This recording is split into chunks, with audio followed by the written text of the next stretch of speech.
কাম কৰিব গৈছিল ল'ৰা? তামিলনাডু। কিমানজন ল'ৰা? এতিয়া টাউন যোৱাতেতো 6জনে গৈছে। 6জন গেলি 2জন বেলেগত আছে আৰু 4জন টাউন 3 ভাগ আৰু আমাৰ ইয়াতে 4টা হৈ এটা ৰুমতে আছে। কি হৈছে? ঘটনাটো আমি 9টা বজাত গেলে তাক গেল তাৰ লগত কথা পাতি আছিল।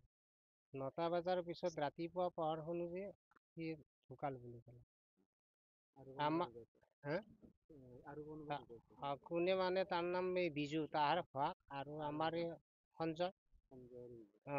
কি কাৰণত বুলি গম পায়? কি কাৰণত বুলি গম পাই মানে টাউন 4টা আছে, তেতিয়া আমাৰ এটা অলপ মনত সন্দেহ হৈছে, হ'লেও এতিয়া তাহোন কৈ আছে। 4টা বজাত আমাক খবৰটোহে দিছে, কৈছে সঞ্জয় দাস ঢুকাল বুলি।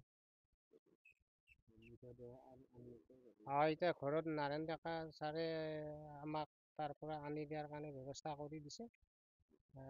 এতিয়া আহি আছে। এতিয়া তেখেতৰ ল'ৰা-ছোৱালী বা তেখেতৰ পত্নীৰ প্ৰতিপালনৰ কাৰণে কি জনাব? আমাৰ চৰকাৰক মই সাহায্যৰ কাৰণে হিমন্ত শৰ্মা আৰু হিমন্ত ছাৰক আৰু তোমাৰ মুদিয়া ডাঙৰীয়াক আৰু লগতে নাৰায়ণ ডেকা ডাঙৰীয়াক আমি চলি দুটাৰ কাৰণে সাহায্য বিচাৰিছোঁ। চলি দুটা চলাৰ কাৰণে। ঘৰতাল 2 নং ঘৰতাল।